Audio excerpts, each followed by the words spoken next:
তোমার ডাকে নাকি? হ্যাঁ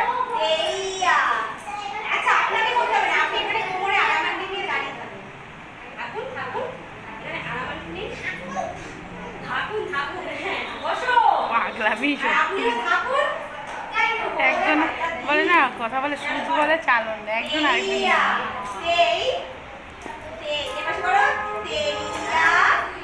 থাক, জামা চেঞ্জ করবো না না, এখন বাড়ি গিয়ে